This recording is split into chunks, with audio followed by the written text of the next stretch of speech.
Good morning. This is the second in the series that I'm putting together on alternative protein and the future of food in the world, but particularly looking at Australia and specifically looking at what the Western Australian government should be looking at in supporting the sector. And this morning we've got the CEO and founder of Cauldron, Michele Stansfield. You are a bit of a legend in our office for the work that you're doing and for the incredible tenacity you've shown in bringing this incredibly innovative, fairly new to the public. I raise precision fermentation all the time with my friends and they look at me like, what are you talking about? I would really like to ask you at the very start, Michele, if you would give us a definition of precision fermentation that will make sense to dinner guests when we have them over. So precision fermentation is a scientific technique where we use microbes to create molecules. So let me de-science that for you. So when you think of eggs, the proteins in eggs, there's actually individual molecules in that egg that will make it emulsify or will turn into macarons, or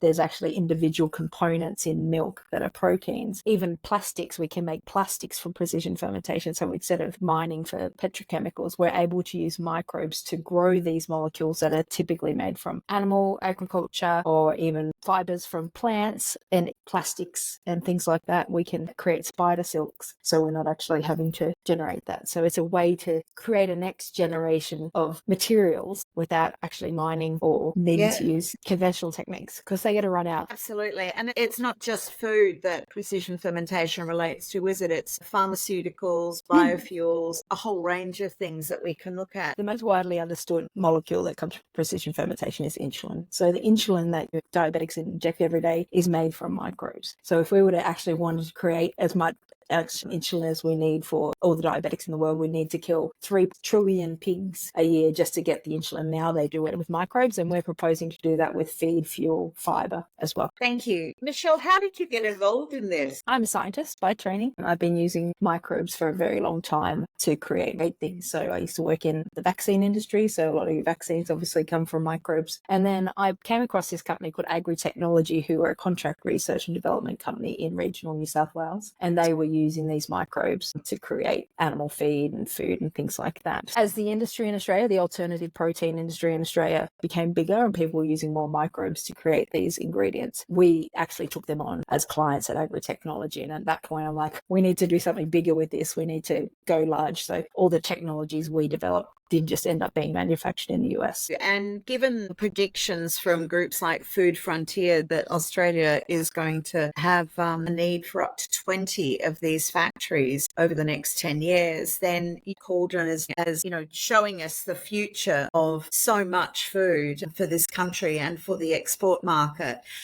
What support do you think is needed in terms of public investment in manufacturing infrastructure for precision fermentation? It's commonly understood that standing up new industries or emerging industries is terribly hard. Our investors at the moment are VC-backed investors, so they're not comfortable with infrastructure, and infrastructure and project finance investors, they're not comfortable with risk. So it's a really interesting position we're in. But if you look at other industries such as semiconductors or solar or cloud software things, you'll see that the government has intervened. They've helped through investment in the communities. They've kind of laid the foundation for an industry, and we're hoping that we're going to see that continued support. It's certainly happening globally. We're seeing strong support from governments worldwide in the forms of concessional loans, and we're seeing lines of credit. Interestingly, we're seeing some guaranteed offtake from governments around the world, and actually we're seeing it from billionaire investors who just want to see things happen, of providing companies like us with serviceability options for debt. We're also seeing worldwide some leaseback options where the governments are building these facilities and they own the asset, reduces the risk, and therefore we lease that back. So we're seeing a lot of that offshore. We're not seeing a lot of that here, but we're really excited to see what this future Made in Australia framework will look like. But we're really interested to see how the National Reconstruction Fund and how the future Made in Australia may work, because ultimately that's what will bring or keep Cauldron in Australia, is our ability to build these factories, because we're trying everything. Is there one thing that you would ask if you were going to be speaking directly to the Premier of Western Australia? What we're seeing from states, and it's really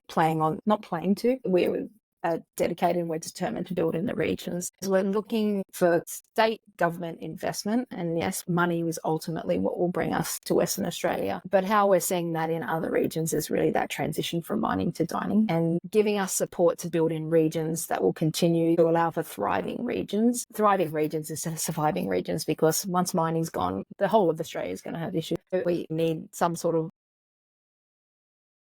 financial support, but without it being tied to jobs. That's a biggest challenge. If you think of the Collie Fund, we're talking about having to, a certain amount of money will come with a certain number of jobs, but are the people available? And ultimately, as we move into advanced manufacturing, we can't make those promises. Thank you. I think that's a profound way to finish and a really good way to say this is the future that we need to share and we need to grab hold of and actually invest in. And certainly hoping that for companies like Cauldron, that they have some kind of space in West Australia's industrial future, particularly with your potential for export, not just oil. It's just a massive industry and a massive competitive advantage that I think we have in Western Australia that we are simply not actioning at the moment. And all of our farmers who desperately need some transition arrangements for a whole range of reasons, this is gold for them. So let's hope that we see the WA government stepping forward to help you in this space, and we'll see more Cauldron in Western Australia